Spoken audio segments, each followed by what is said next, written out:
Hey guys, welcome to my next video.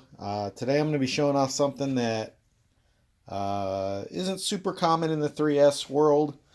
Um, I got it because I've seen cars get oil starvation issues at the track from oil slosh, and I wanted one of these and it wasn't available, and then all of a sudden after I had put my oil pan back together, uh, a gentleman named Tim from TB Developments posted up about these. And what they are is oil anti-slosh baffle plates. And he uses BMW baffles. And what they are is they're just little rubber flaps that, as oil drains back down, it'll push them down. But if oil sloshes, it seals it so that they can't slosh back up out of the lower sump and allow your pump to draw air.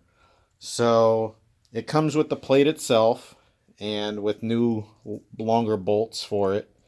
It didn't take long. He does 2-day shipping from the UK, where I believe he's at, and it was pretty quick. The longest thing was waiting for the actual BMW baffles to come in.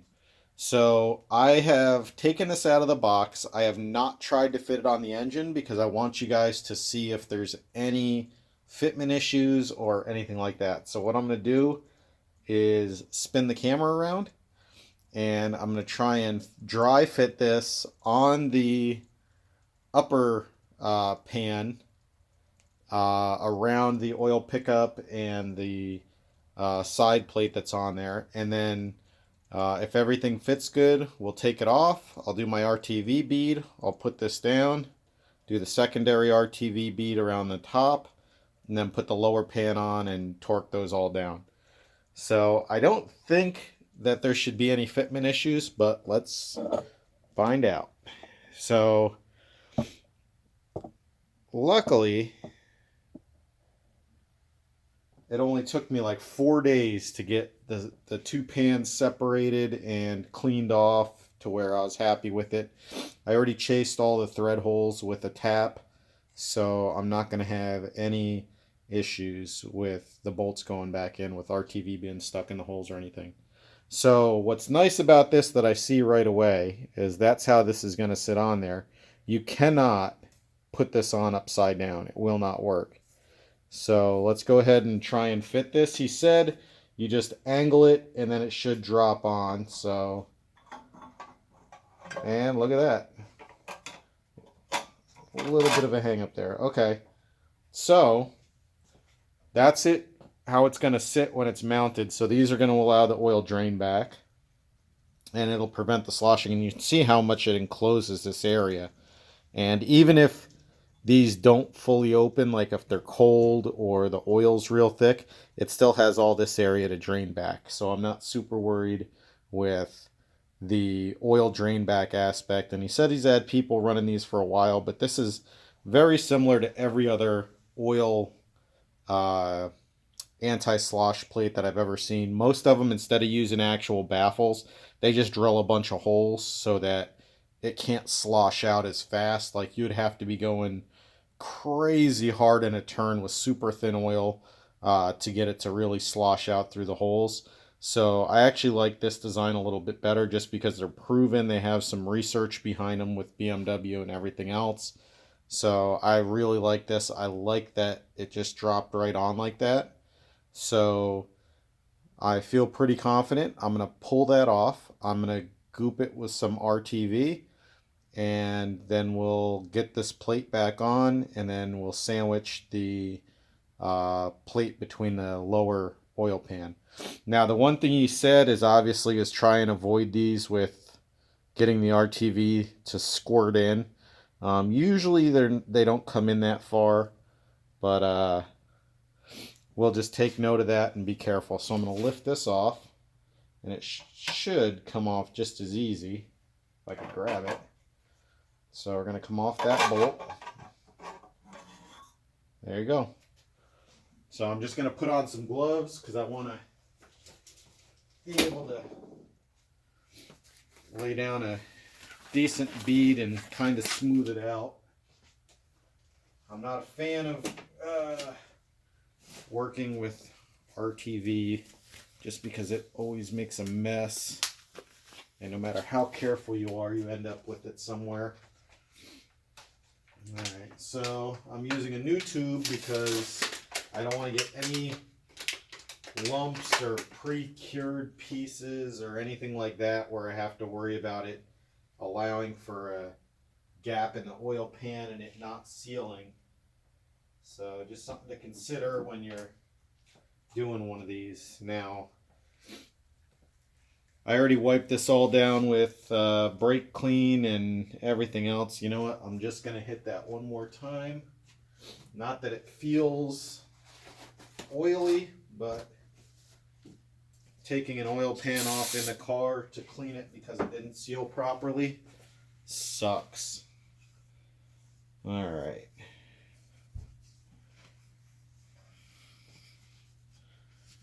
Just give that a second to set up, dry off. All right.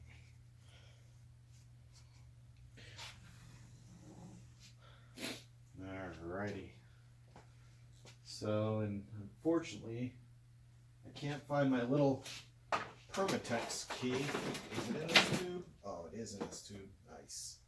All right, so I got the Permatex key. Best thing ever. And we'll start right here.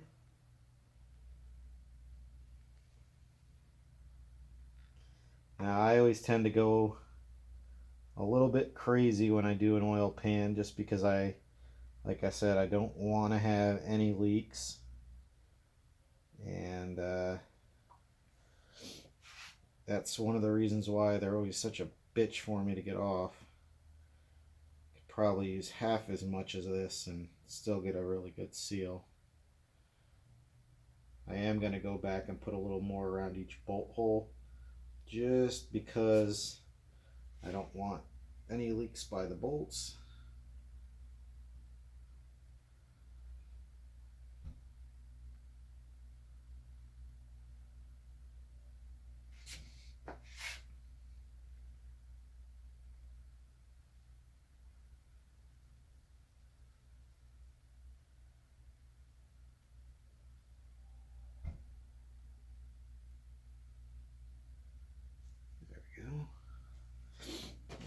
So this is where it gets sloppy. Alright, that looks a little bit light. There we go. Now this is going to make a horrible spooge-tastic mess when I clamp this down. I'm prepared for that. I have a bunch of rags and paper towels.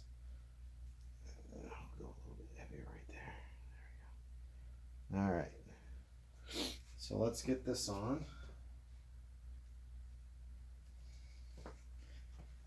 There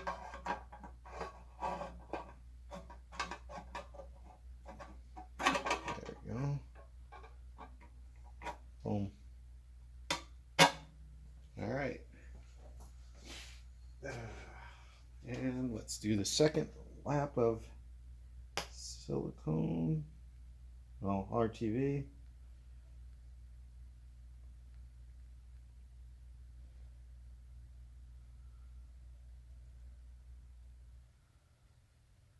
Now a lot of times what I'll do is spread this out until it's got a nice even coat, and then I'll do the same thing to the other side of the oil pan so that they're both a little bit sticky when I set them up, and then when you squish them together you get a nicer seal, I think.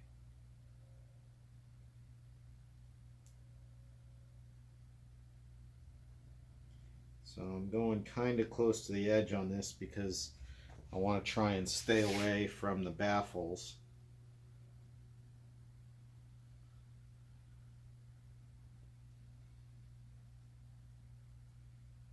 Alright. Now I'm just going to hit the oil pan itself real quick.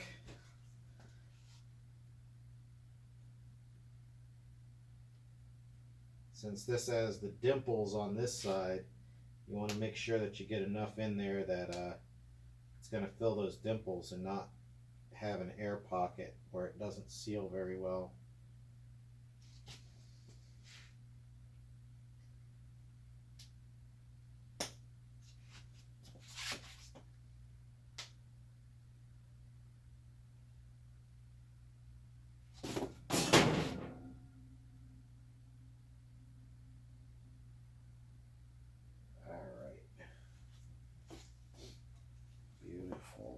Beautiful. Alright, I'm just going to smear this a little bit.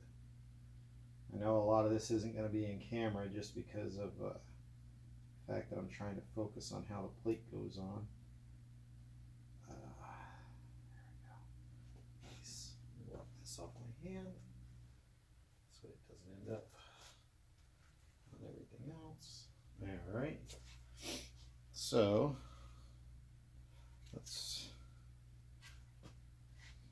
flip this and there and there. All right, so that's sandwiched. Now comes the messy part of getting the bolts in.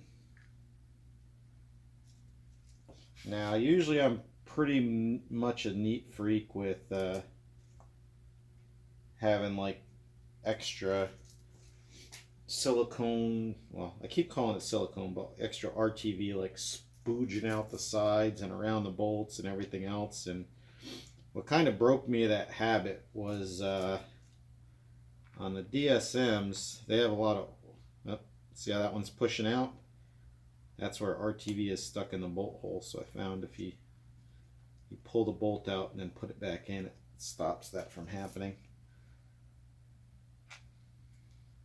On DSMs and Eclipses, a lot of times they have issues where they'll leak around the bolts in the oil pan. So I'm usually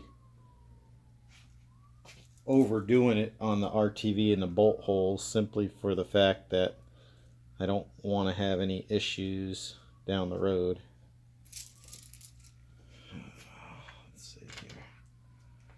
So it's nice that he gives you new hardware. There's nothing worse than having to fight with old junky ass bolts that look like shit when you put them back together, and half of them are usually rounded out. What's nice is, well, I wouldn't say it's nice, but one thing I've found with Toyotas more so than Mitsubishis, it's like Mitsubishis are, you slam them things together with all the ugga-duggas your impact gun can spare. And Toyota has some really low torque specs on some of their stuff. I mean, most people would probably kill these bolts with a ton of force, but the actual spec is only like 48 inch-pounds, which usually like 18 to 20 inch-pounds is like hand tight. That's spooging a whole mess of RTV out the backside. Just wipe that up. Alright, so I'm going to just run these down hand tight so it can start to hold. And I'm going to grab my torque wrench and start torquing these all down. Let me grab an extension real quick.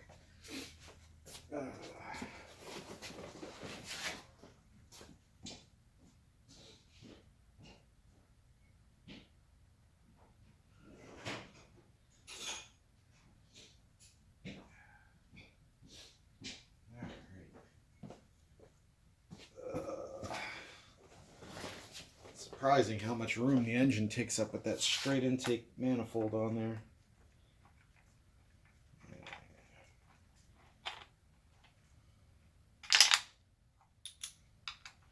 Figures I grabbed the one extension I have that's a wobble head, and it's clapped out. It does not want to hold a socket anymore. That one's a little bit tight, but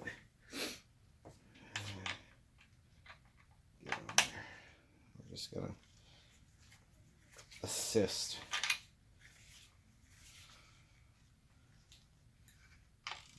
We're not gonna tighten it. And before I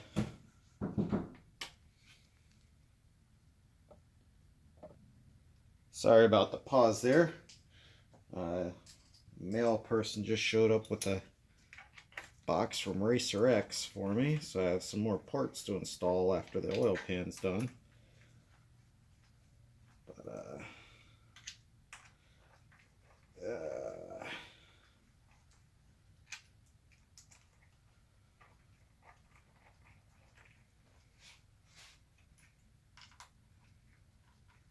alright, only 4,000 more to go here. Picked up some more TV on that one. Wipe this off.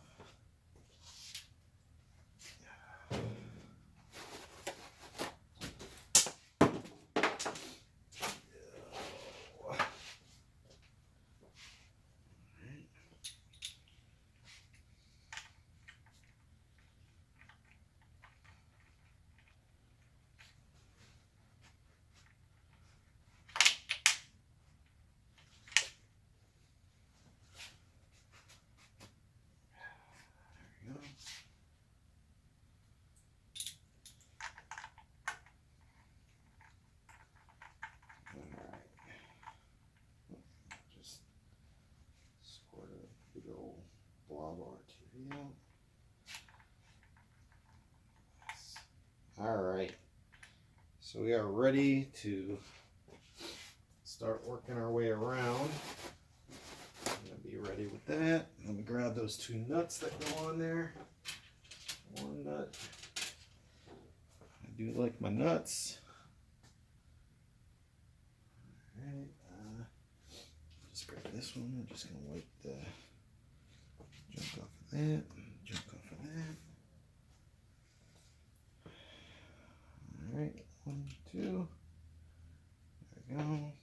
So I'll just run these down real quick. Alright, so the torque spec for these are 48 inch-pounds. So let me, the bolt might be too long for right there. Let me try that with the socket and see if it's going to spin down at all. I might put a shorter one in.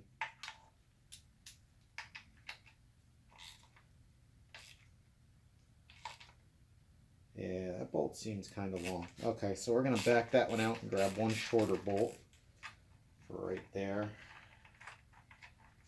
Just because I don't want to crack anything or pull threads out trying to jam this thing tight. So,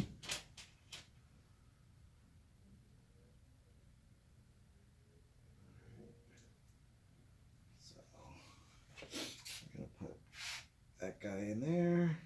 Whoop.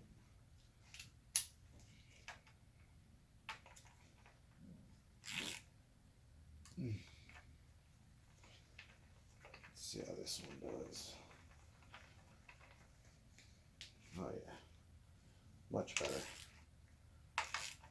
Alright, how about that one?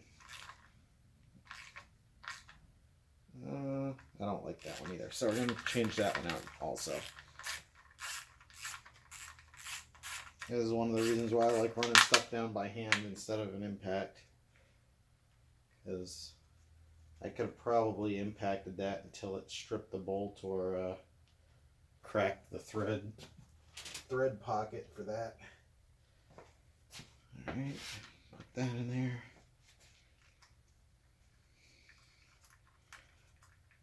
Alright, so we'll start with this one. Let me grab the torque wrench. Now I'm sure this is one of those parts where people would say you don't really need to torque it to spec. You can just go tight enough, but why not do it right, you know?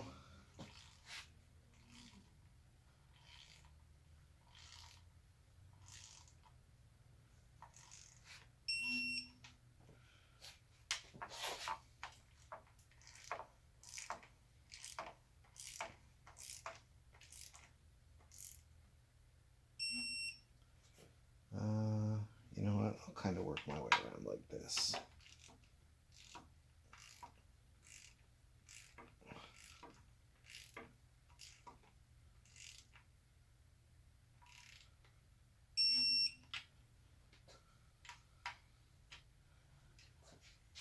This is going to be kind of a funky pattern because of the shape, but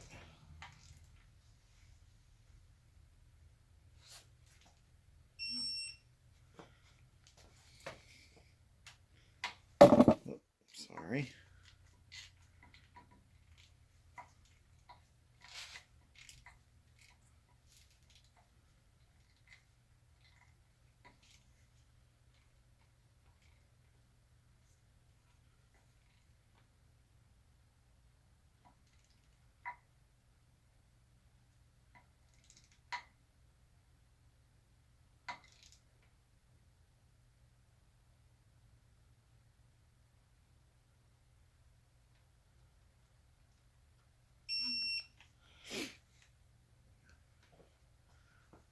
Oh yeah, there's a big old spooge RTV coming out.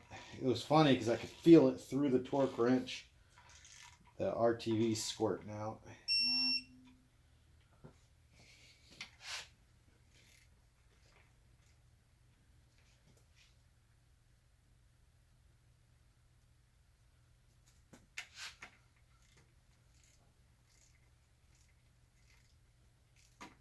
Now that the RTV is starting to get compressed, these are all loose again.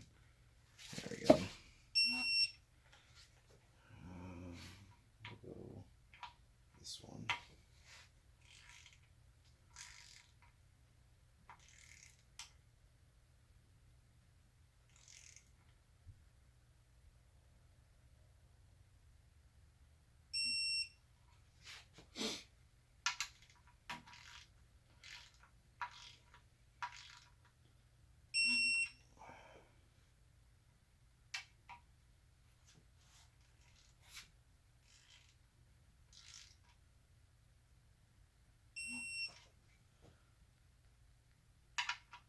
I think that's what I just did. Nope.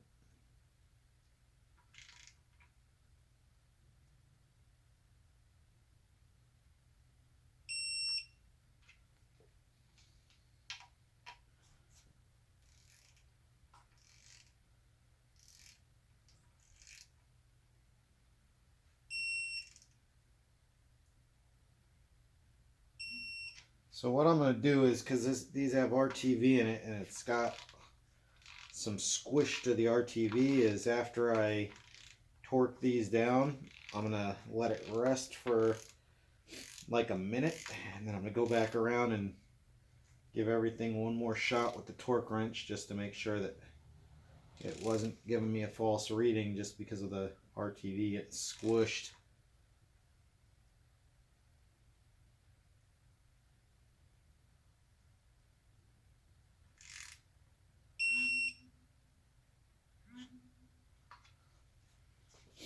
Because I think that's what's happening here.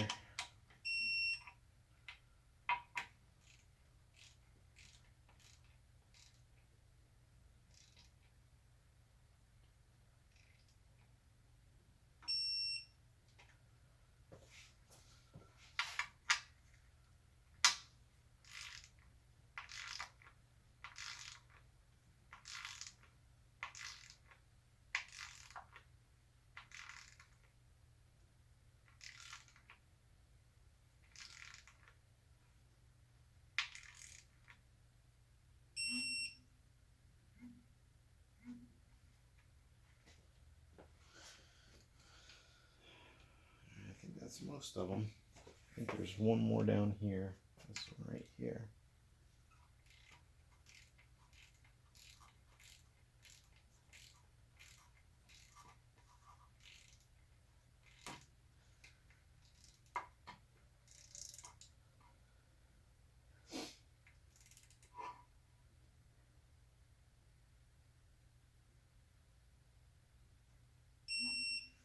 Alright, so that should be all of them. So what I'm going to do is clean up the outside.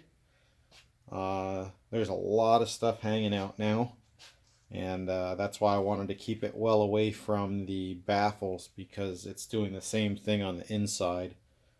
And then we'll give it one more go with the torque wrench, and then we'll call that good to go. So went on really easy, you know, super nicely made part.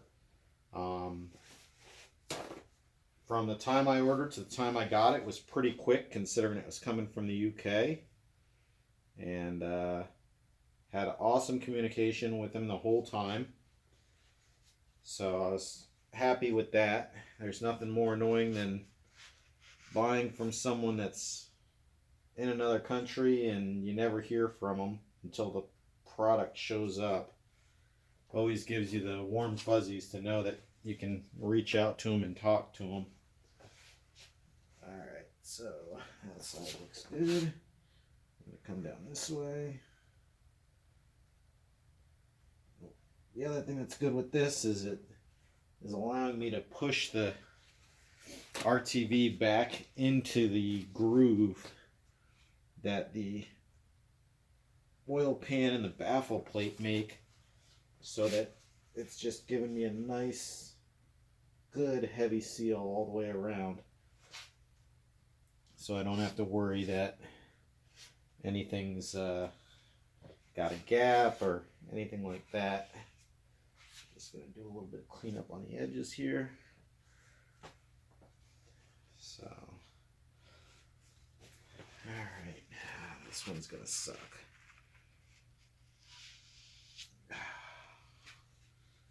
This is why it's nice to have clean stuff and it sucks at the same time.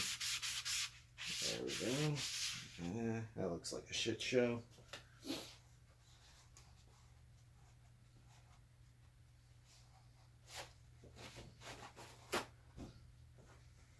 Alright.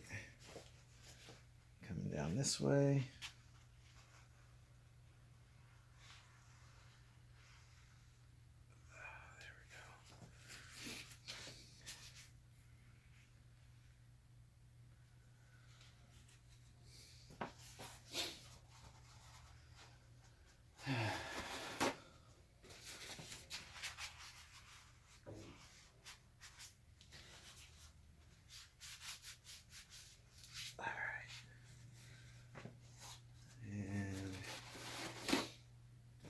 This one little spot, and then behind the oil filter, which I believe I just put the oil filter on hand tight. I don't think I cranked it down, so oh no, I cranked the shit out of that. Let me see if I can get this off. Oh, nope. Nope.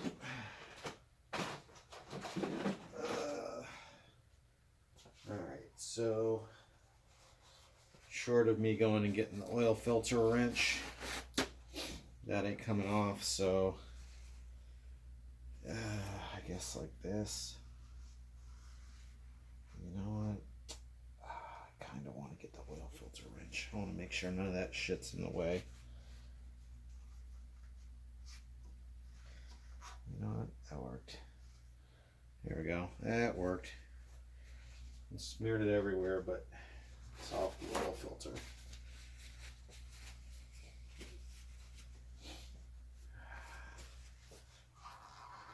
Man, so much for hand tight and a quarter turn more. Holy shit. I just threw that on there for to seal the motor up. It's on there pretty freaking good.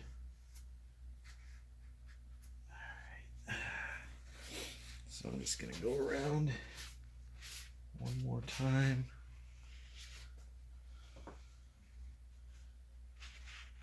Get any goobers that are hanging.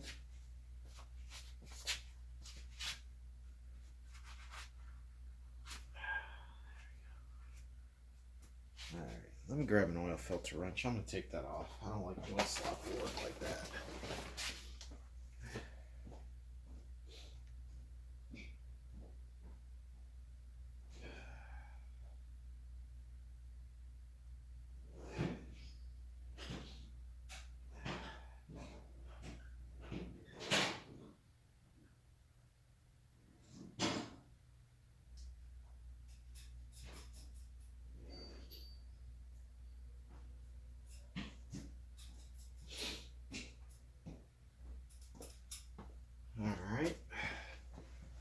some reason my oil filter wrench cup is not in its spot. And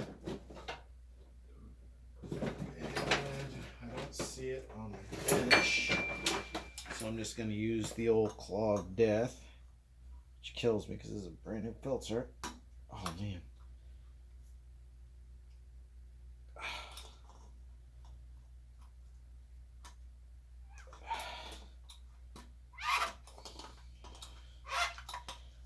That's the joy of a dry filter right there. Yep, put that one on totally dry by mistake. Oh no, it had the factory little grease coating. I never dipped it in the oil. That's why. Do that. There we go.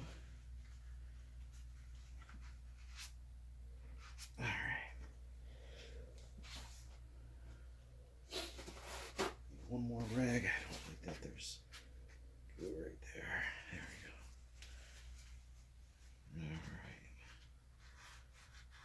we go. Alright, not bad. So one more time around with the torque wrench and we'll call that all set. So not bad, 30-minute install, 3 days to remove the old pan and clean it up, but whatever. I knew what I was getting into. So thanks for joining me. Check this out.